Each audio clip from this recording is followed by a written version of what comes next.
To develop a skirt block, we need a brown paper. The length of the paper be 24 inches and the width of the paper be 23 inches. After this, you need to draw a margin on the top side at a gap of 1 inch. After drawing this margin, this line, you're supposed to divide the width into two halves. The right half is front and the left half is back. After doing this, we need to label the intersection point here as B and measure down 21 inches from B and label this point as E. After marking BE, we now need to mark the width for both front and back. And for size 34, the width is same for both front and back. That is 9 3 by 8 inches. So from B, we will measure on the right side 9 3 by 8 inches and then on the left side as 9 3 by 8 inches. I've marked these 2 points at a gap of 9 3 by 8 inches from E and B respectively. Now we need to join them together and the length of this line is 21 inches. And we need to label these intersection points as C and F. This is on the front side. Now let's move on to the back side. So again I've marked these 2 points at a gap of 9 3 by 8 inches from B and E respectively. We need to join these 2 points together and the length of this is again equal to 21 inches. That is the length of the skirt. And we need to label these points as A and D. After marking this, now we need to mark the hip level. And the hip needs to be marked at a gap of 7 inches from the waist level. So we need to draw a line parallel to ABC at a gap of 7 inches. So I have this first point that's marked. Then this is the second point and this is the third point. So it is always good to mark on all the 3 lines so that you are easily able to join them straight. So this is the hip level. ABC is the waist level and this is the hip level. Let us label them as G, I in the center and H on the side. So it is GIH is the hip level and DEF is the hem level. That is the end of the garment, right? Hem is the end of the garment or the garment part. So this is skirt block. So the end of the skirt block is this, where the skirt ends. After this, we need to mark a point I1 at a gap of 2 inches from I. So I'm labeling this point as I1. After labeling I1, we need to mark points B1 and B2 at a gap of 3 by 4 inches from B. So B say on both the sides, on the right as well as on the left side, at a gap of 3 by 4 inches, we are supposed to mark points B1 and B2. So on the left side, I am marking B1 and on the right side, I have marked B2. After this, we need to raise this portion a little up. And for that, we need to mark points J and K. And they will be marked at a gap of 3 by 8 inches from B1 and B2 respectively. So to do these markings, that is 3 by 8 and 9 1 by 8, I will be sharing a video for the same. So we've marked these 2 points and we need to label them as J and K respectively. So I'll bring this camera a little closer so that you can view these points clearly. So here they are. We have B1, B2, J and K. After this, on the back side, we need to drop the waist by 1 by 4 inches. So from A, we'll go down by 1 by 4 inches and we'll mark this point as A1.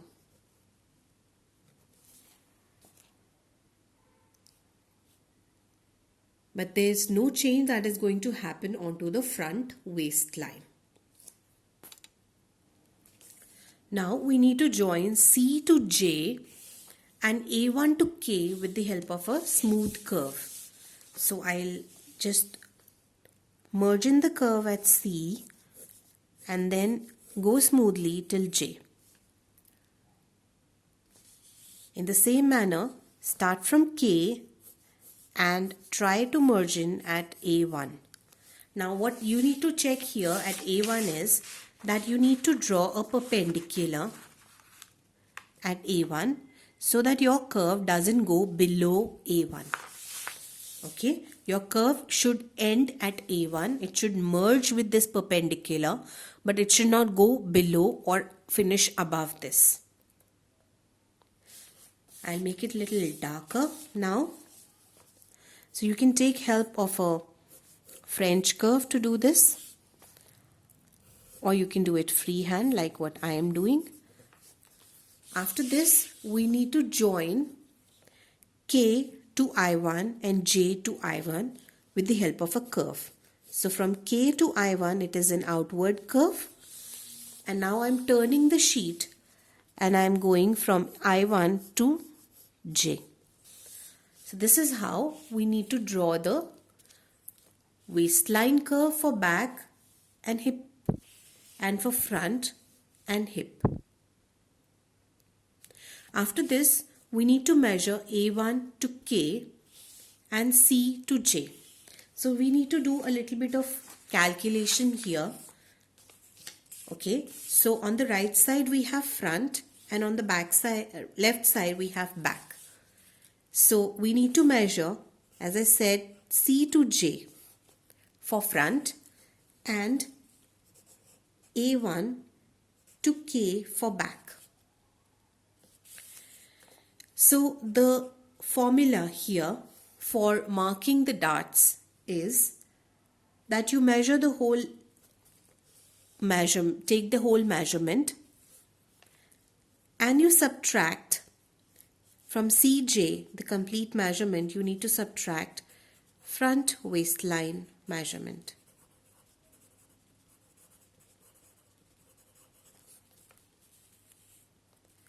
So supposedly, if for CJ my measurement is 3 by 4 inches, I'm just giving you an example here.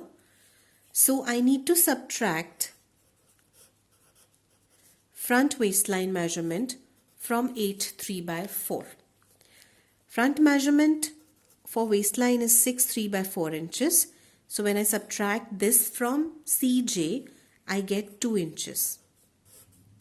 So this is the extra amount of material that I have at the waist level. I need to incorporate this into darts. And for a skirt block, we need 2 darts for both front and back. 2 each for both of them. So 2 inches extra. So whatever I get here, I need to divide this with 2 because I need to develop 2 darts out of it, which accounts to 1 dart, 1 inch for each dart. And I can label it as D1 as the first dart, which would be equal to 1 inch, and D2 as the second dart, which would be again equal to 1 inch.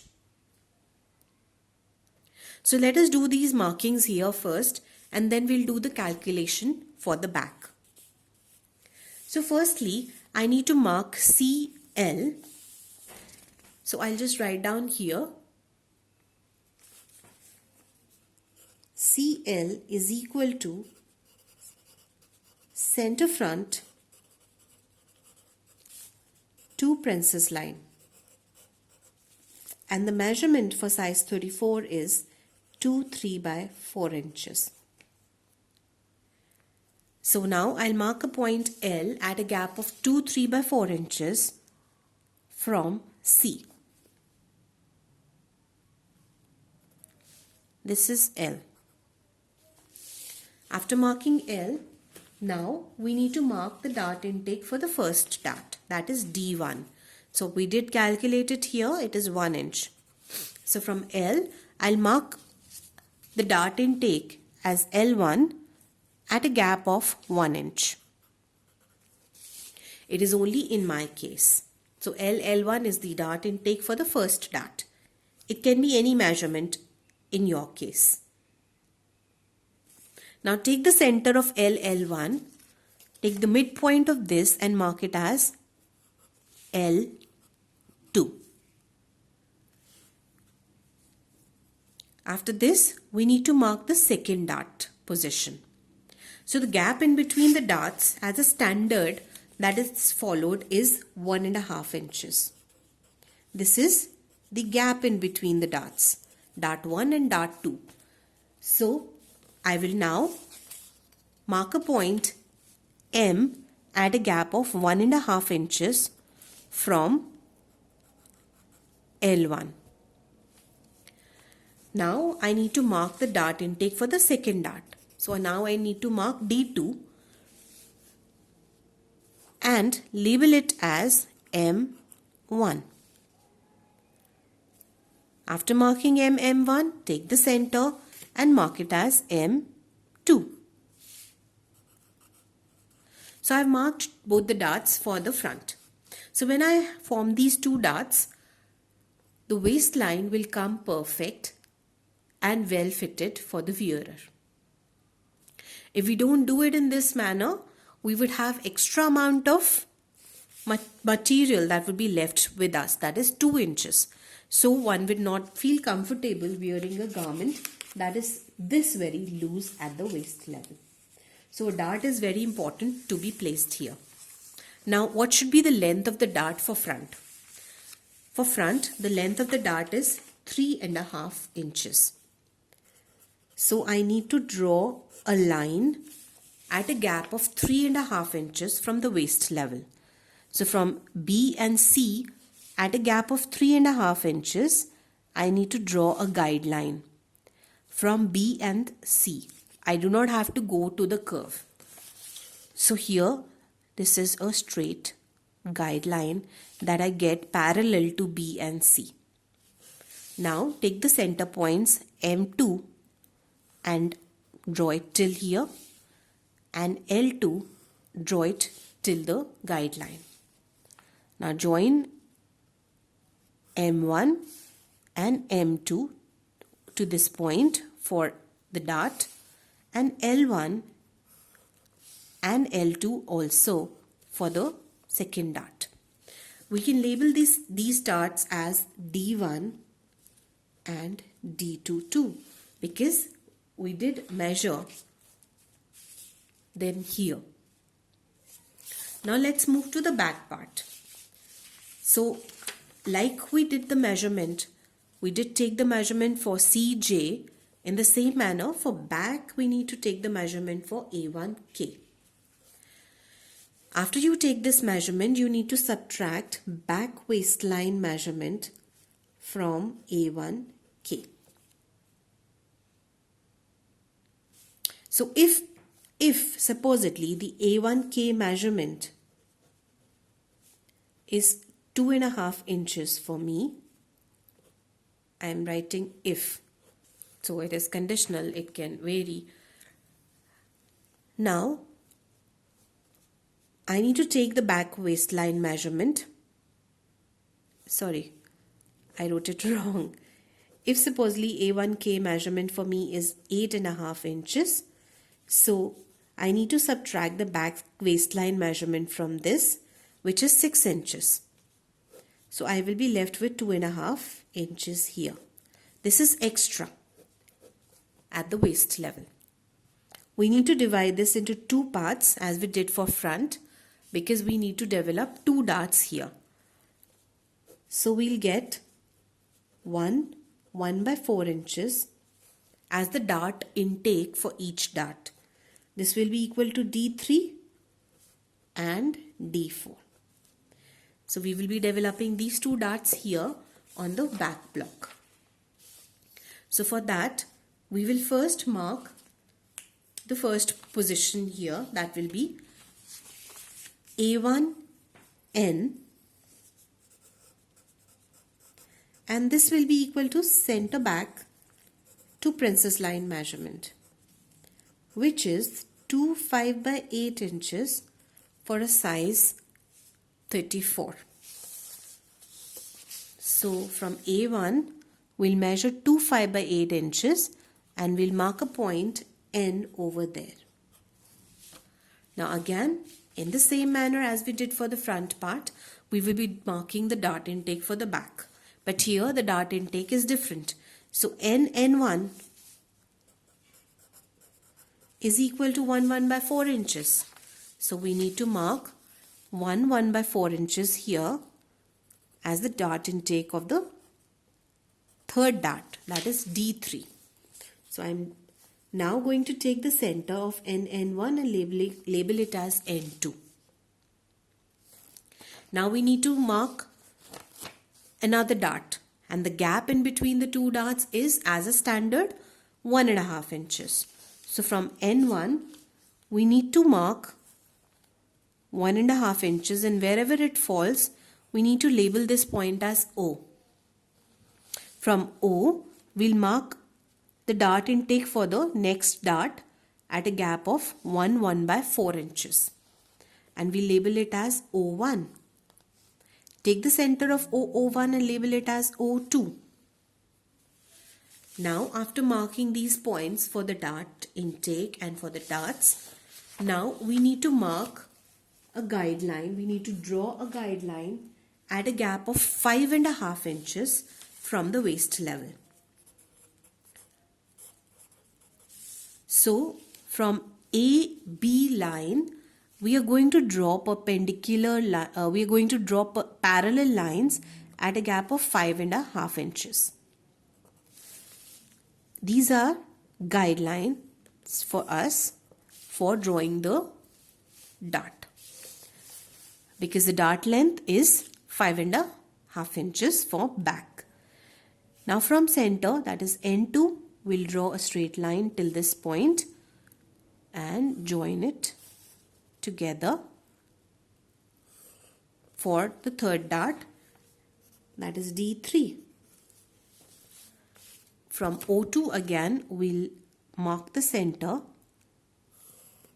till the dart guideline, and then we will join it together for this next dart, that is D4.